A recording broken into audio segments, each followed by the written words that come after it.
What brand new Hollywood Studios experiences do you need to prioritize? How can you skip over the longest line in the park without paying? And where can you track down the park's most secretive locations? We're giving you the top 10 must-dos for Hollywood Studios this year, only on DFB Guide.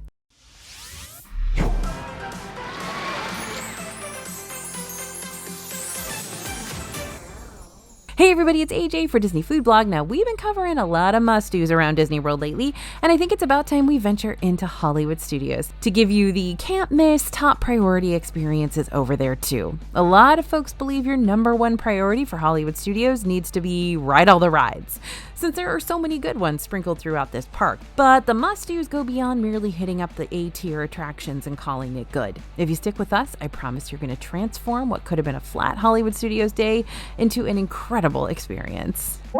First up, of course, do something brand new. It is happening, people. It is finally happening, so sound the alarms. On May 27th, 2025, both Disney villains Unfairly Ever After and The Little Mermaid: A Musical Adventure will make their grand debuts inside Hollywood Studios. That is going to be a busy day for our reporters, on top of being Memorial Day weekend. So get your lightning lanes booked and ready for the rides, friends. More than likely, you're going to need them. Disney Villains Unfairly Ever After is the new theater show taking over what was once Lightning McQueen's Racing Academy at Sunset Showcase. During the show, the Magic Mirror will summon some of our favorite Disney villains who will break through the glass to explain why we've misunderstood them. Disney says that in the end, it will be on you to make the final call in a delightfully wicked finale filled with dozens of the most infamous evildoers awaiting your decision from within the mirror's realm. So this sounds very choose-your-own-adventure-y like to me, which I'm excited to see play out on stage. Meanwhile, over in the animation courtyard, The Little Mermaid: A Musical Adventure will be a reimagining of the previous voyage of The Little Mermaid show, which hadn't reopened since the pandemic. This new iteration will still follow the story of the original animated The Little Mermaid film, but everything's just going to be a whole lot more enhanced. Musical numbers like Part of Your World, Poor Unfortunate Souls, and Kiss the Girl are all set to be featured in the updated show and will be played out by live actors and puppets and digital animation. Even some live motion capture is going to be integrated in there. One of the more unique aspects of this show is how it's going to be told from Ariel's point of view. Disney's shared that the set and stage are inspired by the way a teenager would decorate their walls. As a teenager, I decorated my walls with Star Trek posters and fuzzy Polaroid pictures, so my assumption is that Ariel has a different take on interior design, but who knows? Maybe she'll surprise us. And let's not forget, these shows aren't the only things new that you can experience during your next trip to Hollywood Studios. Last April, Star Tours over in Echo Lake received a major update. Now you have the potential of encountering characters and lands straight out of three of the most successful Star Wars shows on Disney+, Ahsoka, Andor, and The Mandalorian, during this fully randomized ride experience. Next must-do, eat a snack you won't find at any other theme park. Hollywood Studios often gets overshadowed in the snack department by the more food-heavy Disney World parks like Epcot and Animal Kingdom, but there are still some super unique, sweet and savory options hiding around Hollywood Studios that you are not going to come across at any old humdrum amusement park. So let's talk about just a few of the DFB team's personal favorites for now, and then later on, you can watch our full video covering all the best things to eat in Hollywood Studios. Deal? Deal. All right, over at Fairfax Fair and Sunset Boulevard, there are 4 different waffle bowl options you can currently choose from, including the Buffalo Chicken Bowl, that Korean barbecue pork belly bowl, the barbecue beef brisket bowl, and the plant-based soba noodle salad bowl. While the soba noodle salad bowl is a nice fresh option for plant-based eaters, or for even those looking for a lighter waffle bowl-based snack, it is missing one of my absolute favorite parts of the other 3 bowls, and that's the mashed potatoes. Seriously, mashed potatoes plus crispy waffle bowl plus hearty portions of meat is a savory snack that could easily double as a lunch. Carrot cake cookie. I know it's technically called the carrot cake whoopie pie now, but it will forever and always be the carrot cake cookie in my heart, because that's what it was called eons ago when I took my first bite of this glorious snack, back when it was available at the long-defunct Writer's Stop. Never forget. The carrot cake cookie / whoopie pie can be found nowadays over at the Trolley Car Cafe off of Hollywood Boulevard. Now, word to the wise, don't try grabbing this snack right at the start of the day. Trolley Car Cafe is also where you can pick up Starbucks drinks, and if you know anything about mankind, you know that they take their morning Starbucks fix very seriously. even if they just paid like $200 to be in a theme park that day. So those start of the day lines are going to be really, really hectic after rope drop. Instead, ride a few rides and come back around this little cafe later on, maybe right before or right after lunch, so that you can grab your carrot cake cookie minus the coffee zombie crowds. Speaking of coffee zombies, Hollywood Studios is home to not just one Joffrey's coffee stand, but two, and both stands serve up one-of-a-kind items that you are not going to see offered at even the Joffrey's flagship store in Disney Springs. You're not going to see them anywhere but here. Let me introduce you to the one-of-a-kind Joffrey's Ride cookies. At the Joffrey's kiosk in Pixar Place, steps away from the entrance of Toy Story Land, you can pick up the Play-Doh cookie, which doesn't sound very good, but it is very good. It's a funfetti sugar cookie with caramel and white chocolate chips sprinkled on the inside, a frosted animal cracker hanging out on top, and it's just basically a fun, super sweet treat that you're not going to get anywhere else. And at the Joffrey's kiosk right outside Tower of Terror, you can pick up the Terror cookie, which is a purple cookie filled with white chocolate chips, Oreo bits, and a dusting of cinnamon sugar on top. Because of their popularity, these cookies sell out real fast when they have them. They don't have them every day, so they're not always a guarantee at these kiosks. However, if you're really desperate to try one and you don't get the chance to do so during your Hollywood Studios day, the company responsible for these baked goods, Sweet Cups, does ship these cookies via snail mail. Just be careful with those shipping charges because they can be a doozy. So we talked a lot about sweet stuff. Let's focus on something more savory now. Ronto wraps are sold at Ronto Roasters in Galaxy's Edge and are made with roasted pork, grilled pork sausage, peppercorn sauce, and tangy slaw wrapped in pita bread. And what makes the Ronto Roasters quick service even better is that they also have a plant-based version of the Ronto wrap called the Zuki wrap. This is made with fresh zucchini, chickpeas, and onions tossed in creamy garlic tahini sauce cradled in a pita. Oh, and don't forget that Ronto Roasters has my favorite Ronto wrap on the morning menu. You can pick it up between 9 and 11 a.m. It's a Ronto morning wrap. It's grilled pork sausage, peppercorn sauce, and pita. Those are all the same, but the other ingredients are replaced by eggs and shredded cheese. It is really good. Now remember, each year we update our free Best Disney World Snacks Guide to reflect which snacks in every single Disney World park are the ones we consider must-eats, that we don't only give you our recommendations, we show you where each item can be found around the parks, thanks to our snack maps created by our awesome design team.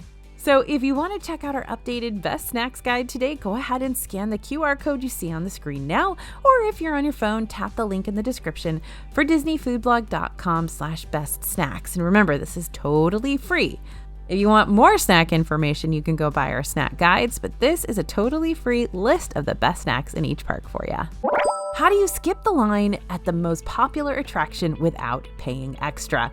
So, Rise of the Resistance has been the most popular ride in Hollywood Studios ever since it opened back in 2019. And yes, this ride has been around for almost 6 years. That is wild. Now, if you get in line for Rise at any time after park opening, the lines for this one get long really fast. And that means potentially having to wait well over an hour before you get on the ride, which is never fun when you have so much else to do in Hollywood Studios and already so little time to do it all. Sure, you can use early theme park entry if you've got it handy to try and get ahead of the ride lines before they get too thick. By the way, those who are staying at a Disney-owned hotel or other partnering hotel with similar benefits will be able to get inside the parks on any day 30 minutes before everyone else. That's early theme park entry. You can also purchase a single pass lightning lane to avoid all the stress of a potentially uber long wait, which is a premium a la carte style skip the line offering that'll help you bypass the thick of the main queue for just Rise of the Resistance and nothing else. But as of late, there's often a third option on the table that could be your best option for skipping the majority of this queue without having to wake up extra early or drop any extra money, and that's the single rider option. Since last summer, Hollywood Studios has been dabbling with a single rider line for Rise to help relieve some of that demand.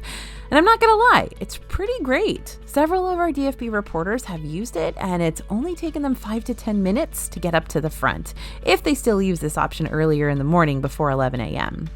Not saying that's going to be a guarantee for your specific trip, but it's nice to know that an option like this could exist and help you prevent waiting forever in what's normally the longest park line. However, along with the typical downsides of a single rider, like having to split up from your group, the single rider line for Rise of the Resistance will take you past the first two pre-shows and straight into the Stormtrooper room most of the time. So you're gonna miss out on seeing BB-8 and Rey and getting to ride in a ship. That might not be a huge deal for you, especially when you've ridden this ride before, but if this is your first ever Rise of the Resistance experience and you're not sure when or if you're ever gonna ride it again, then I don't know if I can fully recommend single rider in good conscience, unless you're on a major time crunch.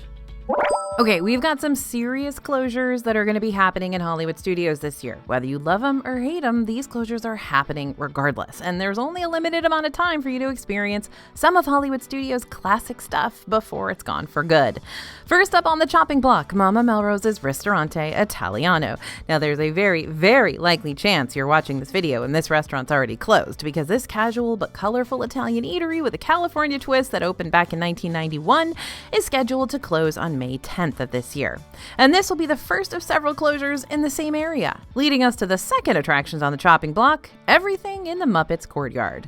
About a month after Mama Melrose closes its nearby neighbors, the iconic Muppet Vision 3D film and its companion restaurant Pizza Rizzo will be closing after 34 and 9 years of respective operation. I salute thee, Muppets Courtyard. You've done good all these years. So good, in fact, that we've made these Muppets-inspired tees for dfbstore.com in your honor because you deserve it. Mama Melrose, Muppet Vision, and Pizza Rizzo are all closing to make room for the brand new Monsters, Inc. land coming to this park at a later, much later, date, where we're going to be able to experience Disney's first ever suspended coaster, and hopefully we're going to be able to go to Harryhausen's. Now, Harryhausen's hasn't been officially confirmed by Disney just yet, but it has been teased in the concept art, so Disney, please, we're begging ya. Make this happen, because I need to eat monster sushi made by an octopus creature wearing a headband. All right, don't get too torn up yet, Muppet fans, because these closures aren't marking the end of Muppets in Hollywood studios. Instead, the Muppets are moving over to Rock and Roller Coaster. The renovation of this coaster that's been around since 1999 will drop its Aerosmith theming to let the Muppets step in and take over with a little rock music festival of their own. While the closing date for the original coaster hasn't been confirmed, per the release of this video, most indications seem to be that it's going to shutter this year, probably towards the tail end at the latest. So you should have quite a bit of time to get one last ride or two on this super stretch limo before those major changes start to take place, but every day we're a little bit closer to the closure of Rock and Roller Coaster. Now, there are Disney souvenirs and there are Star Wars specific Disney souvenirs for all you Jedis and Sith Lords. I'm going to give you 4 of the most unique Star Wars souvenirs that you can only find in Hollywood studios, starting with the most expensive option and ending with the most affordable. The most expensive, of course, are those Savi's Workshop lightsabers. Savi's Workshop gives you the opportunity to not only customize your own saber, but also be part of an immersive 20 to 30 minute building experience. Have you seen any of those reels or TikTok videos where a room full of people get to light up their sabers for the first time all together? Savi's is where that magic happens.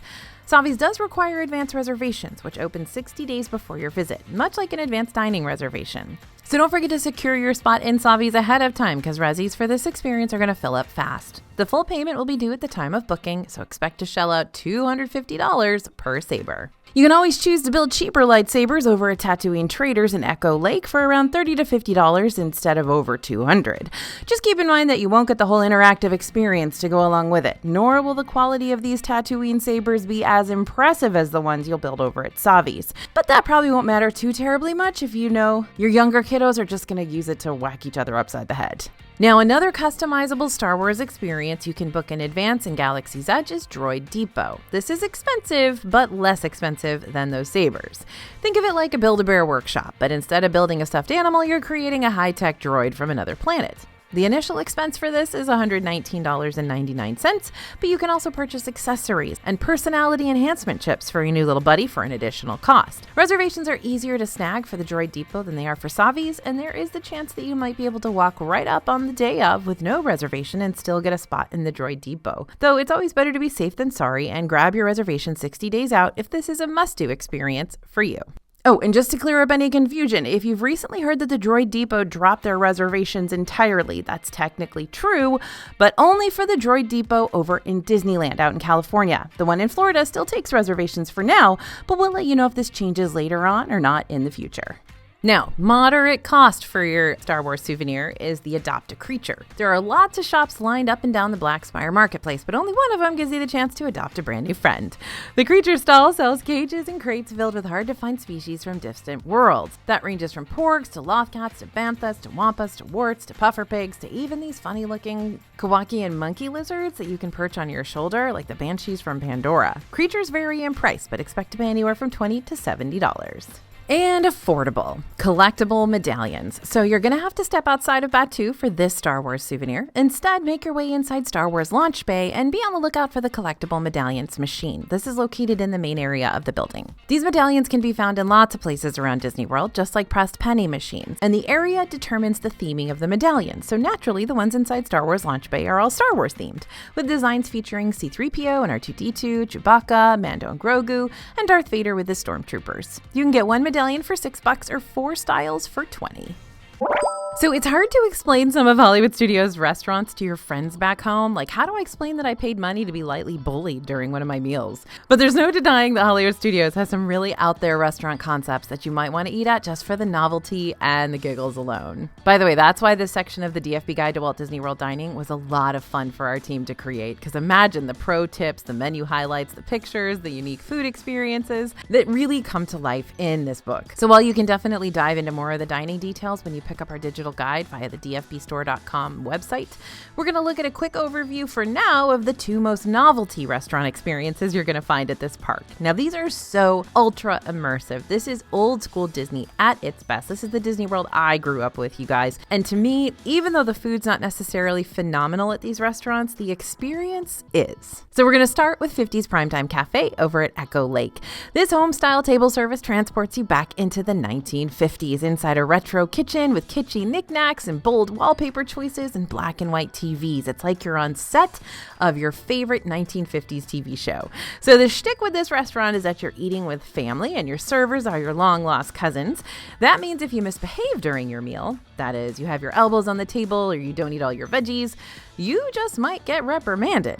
Beware though, punishments here can be downright brutal, but a whole lot of fun to watch unfold, especially if they happen to like your curmudgeonly grandfather, right? Laughter and embarrassment aside though, if you don't want to participate in the shenanigans, you can always tell your server that you'd simply like to observe and they'll be happy to respect that request. Though, come on, the servers teasing you is really what you're here for, because if you don't want to create those everlasting inside jokes with your whole travel group, you're much better off dining someplace else. Now, another novelty restaurant inside Hollywood Studios is the Sci-Fi Dine-In Theater.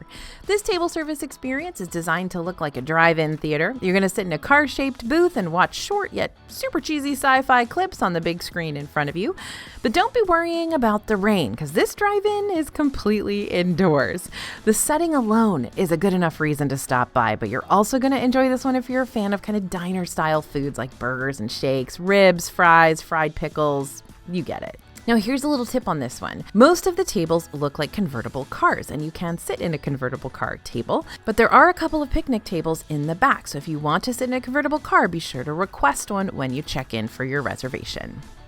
Okay, so an evening at Hollywood Studios is an evening where you can watch one of the most fun theme park nighttime spectaculars of all time, Fantasmic Disney World Edition. So Fantasmic takes place over at the Hollywood Hills Amphitheater and is a show that combines water effects and fireworks and appearances by literally dozens of Disney characters, all set to Disney songs in an original story starring none other than His Majesty Mickey Mouse, who is my favorite Disney character, who is the character that always makes me cry when he says, "Some imagination, huh?" And because this is an outdoor experience, that means you can grab a snack or grab an on-the-go entree ahead of time and munch on it during the performance if you want to. So, why am I pointing this out? Well, because there are other Hollywood Studios shows that take place in outdoor theaters too, like Beauty and the Beast Live on Stage and Indiana Jones Epic Stunt Spectacular. Both of these shows also allow food and drinks when you sit down in the bleachers. So if you're grabbing a snack or lunch or dinner before one of these showings, don't stress about having to gulp it all down before you get in line. Just take your food with you and enjoy it during the show. This is is honestly the best time to pull out your carrot cake cookie purchase from earlier.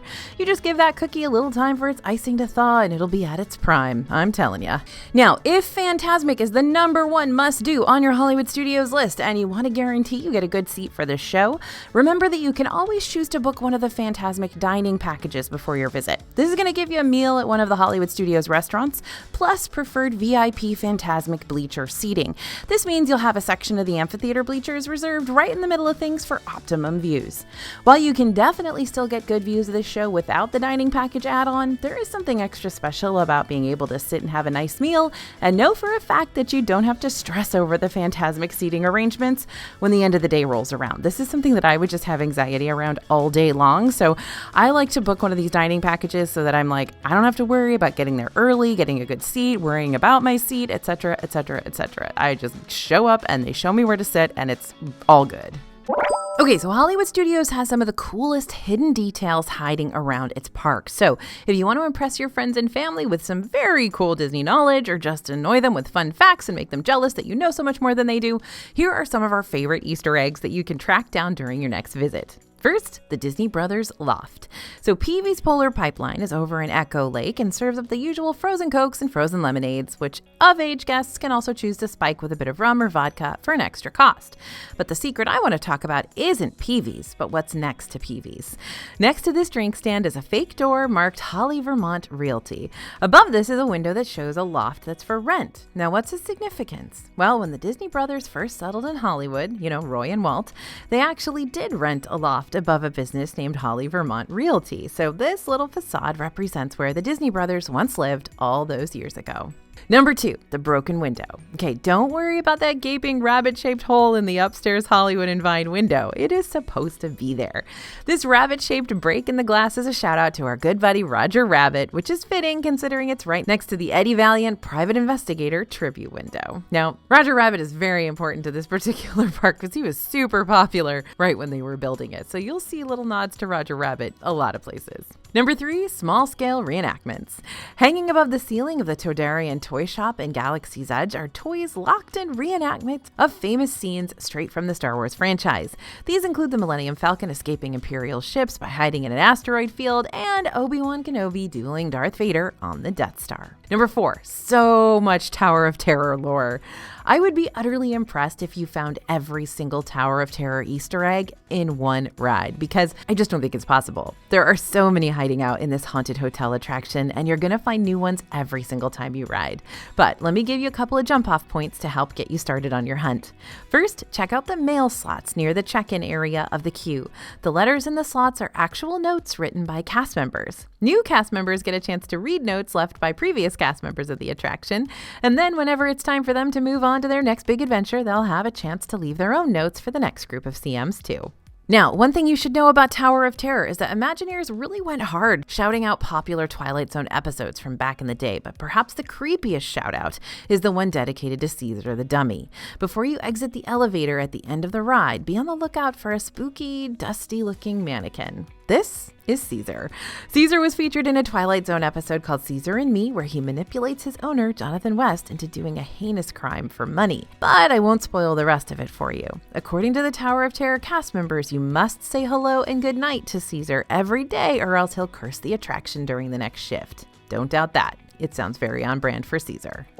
Okay, I know I said earlier that Hollywood Studios is more than the sum of its rides, but what about its re-rides? Sure, Hollywood Studios might not have as many rides as Magic Kingdom. Close, but not quite. However, every single one of these rides is worth a repeat visit just because you're bound to get a different experience during your next ride through. Let me show you what I mean. Star Tours is the best example of a really good re-rideable ride because the scenes that you fly through and the characters you meet are always randomized, guaranteeing you a different experience pretty much every time. Tower of Terror also randomizes its drop feature. That way you'll never know how many times it's planning on dropping you, nor will you know if it's going to start off the ride by shooting you up in the air first or making you plummet faster than the speed of gravity. Millennium Falcon Smuggler's Run assigns you one of 3 roles, pilot, gunner, or engineer, which you'll have to perform during your journey. And yes, what you do during this ride does impact the mission. No pressure. So you've got to ride it at least 3 times to try out every role. Toy Story Mania is a Rudy Tooty point shooty game, so the scenes themselves might not change. change, but the way you play and how many points you rack up is definitely going to change as you compete against the people in your vehicle.